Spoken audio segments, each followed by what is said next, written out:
And welcome back, everybody, to WTL. Where's the line? I'm your host, Ant D. Class, and joined by Jabron. Oh, the Parlay Pounder is back at Yes, it sir. again. We're back. Yes, sir, we are. And don't you know, we have Thursday night football, Friday night football.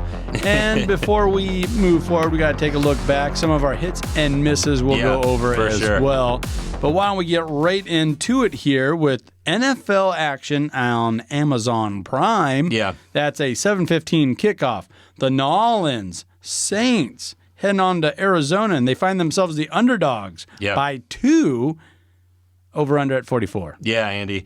Thursday night football just kind of been setting the bar pretty low for the week of NFL bettors, last couple have just been, atrocious to watch. Is anybody going to score? Not very much. If anything, people are just coming into Thursday night football thinking that unders are just going to hit because I think we've seen a total of 3 touchdowns in the last 2 weeks of Thursday night football. Yep. But like we said, the Saints and Cardinals, the bar's pretty low for them, but I think this might be a little bit better matchup than what people are kind of giving it credit for.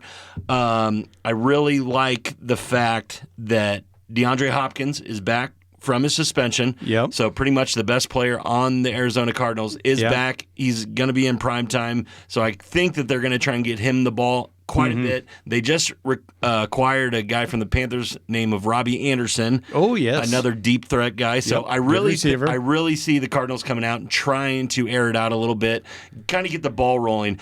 The other thing with the Cardinals right now, Cliff Kingsbury is on kind of a hot seat right now. Oh, it's hot. And he needs to get this win. So I am throwing a little bit of money on the Cardinals to not only cover here, but even that money line looks really good to me at a minus 120 right now. Right. Okay. So I really like the Cardinals in this one. Either way you bet it, at 2 or at money line. I think the Cardinals is a solid play here. And also, you're talking about guys getting healthier, coming off suspension for Arizona. New Orleans is the other way around. Yeah. You still got 2 of their, Andy Dalton and Jameis Winston are still listed as questionable. Just banged up. Yeah. Michael Thomas, out. Chris Olave, he got upgraded to probable. Yeah, there you go. He's going to play, but he's still a rookie. And their tight end, Pete, he's out. I don't know where this offense is supposed to come from. And, my fantasy team with Kamara, I've already been burned on that. And shoot, he'll just sit out. Oh, I don't got a quarterback? Fine, I'll sit out too. Yeah. So there's a lot of things kind of leaning towards Arizona covering this 2 points here. I like that it's under that key number of 3. You mentioned the over-under at 44. Yeah. It's not the highest, it's for not an NFL game. And like I said, they're setting the bar pretty low for Thursday night football, I think, for people to kind of generate that as, getting people excited about maybe an over bet, which I really think this has a very good chance at. Okay. The New Orleans has gone over in all 3 of, their past games or whatever, and I think Arizona, as mediocre as they've been with the additions of DeAndre Hopkins and Robbie Anderson, they will be scoring a lot more points and getting their kicker back as well. So I think the overall, point scoring of the Arizona Cardinals is going to be upgraded a lot. So I like the 44 over. That might really reignite their offense because that's where Kyler Murray's at his best. He's scrambling, he's running around, and D-Hop gets behind the defense. And now you got Robbie Anderson as well. So where do you want to shade the defense? Do you want to double team here? Do you want to bracket over there? Either way, Kyler Murray's going to buy himself time and just launch it, down the field. Yep. And that helps out when you don't want to get in the playbook and you want to play video games and stuff. Just scramble and just chuck it, just like on Madden. So. And I got one of my best bets for this game, Andy, that I want to squeeze in really fast. Here we go. Zach Ertz prop bet over 47.5 yards receiving. I think this hits without a doubt because, like we said, Robbie and D-Hop are going to be taking the top off the defense while Ertz is just eating up these completions. I bet he has about 9 receptions, probably close to 75 yards to 100. This 47.5 is going to hit. That's my best bet for the game. Nail it down, folks. All right, let's run on over to the college game where the Virginia Cavaliers are heading over to Georgia Tech. The Yellow Jackets are the favorite, 3-point favorites. That's a 6:30 kickoff on ESPN. ESPN. Over-under sitting right there at 47, and wouldn't you know it, 75% of that money is coming in on Georgia Tech. Yeah, for sure, Andy.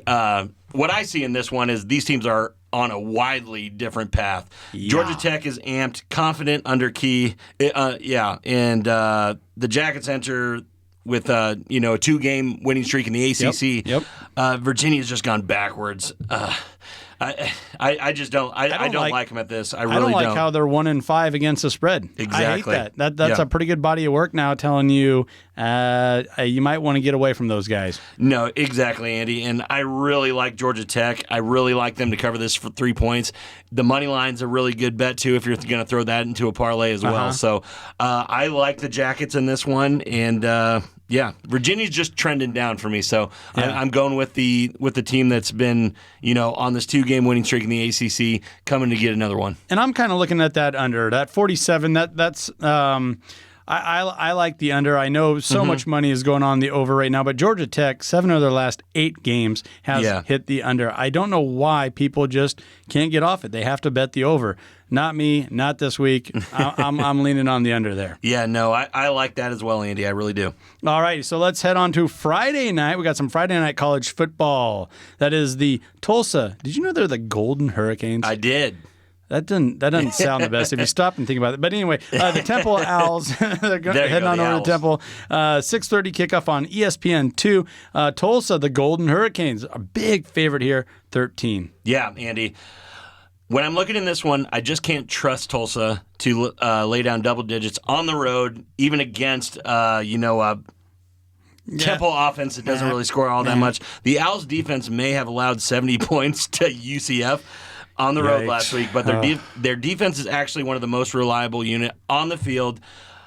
I really don't think that they're going to beat them by 13. I want to go with the home team on this one to cover, not win. Tulsa will win the game, but I don't think they'll cover. And this is kind of a back and forth type of, I don't want to call it a rivalry, but these two teams know each other, and they really do just kind of go back and forth. Yeah, no. So like I'm not going to get too far out in there, and even if a bunch of metrics do say they're going to win and they're going to win big. Yeah. I mean, here's something crazy. Here's how little the computers are giving Temple any kind of respect, if you want to call it that.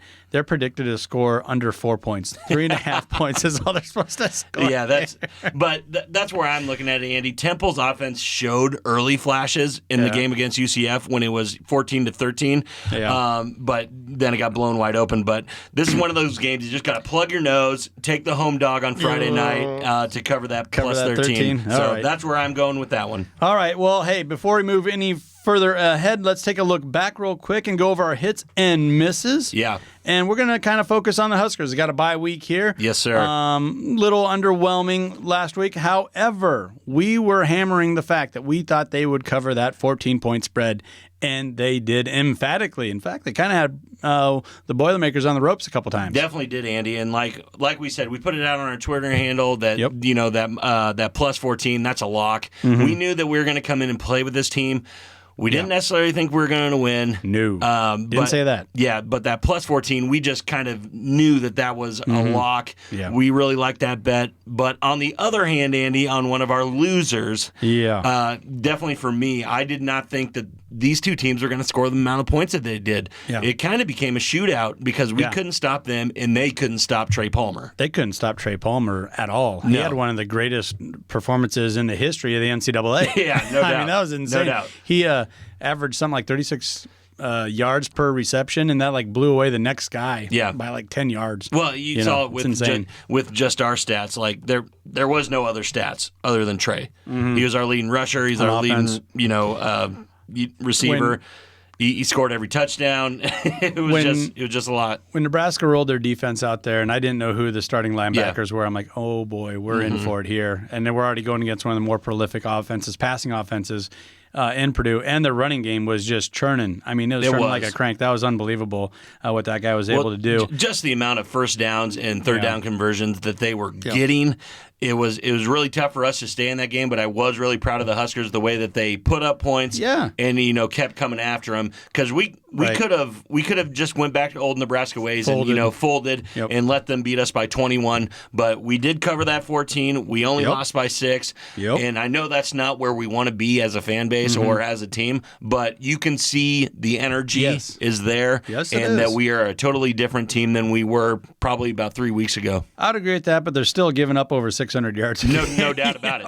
People are breaking records against us. And that's one thing maybe to look at some of these futures where we were talking about the unders here and there. Yeah. I think Nebraska is just so thin now at linebacker, at defensive line, where we thought it was going to be a strength. Yep. I might be looking for more of those overs. We both, you convinced me on taking that, under last week. Yeah. Because I really did. I think my main thing was if Nebraska wants to have a shot, they're going to have to limit Purdue, and maybe whether that's play keep away, load the box, whatever. But they were kind of unable to do that. It got into a shootout. Yep. So we were wrong on the over under, but we were more than right on the cover. Easily covering that by 8 points. Yes. Like we said, we really did think that was the more lock thing of the week. Obviously, we put it out on the Twitter handle, we put it out on TikTok, all that kind of stuff. So make sure that you guys are following on those socials to get those up-to-date game picks, right up until game time. No doubt about it. All right, well, let's take it before we sign off here. Let's take a minute to recognize one of our fabulous partners, and that is Play Action Pools, as they are revolutionizing group hosting platforms. Make it your new spot for all your football contest needs. Play today at playactionpools.com. Don't go anywhere, folks. This is WTL.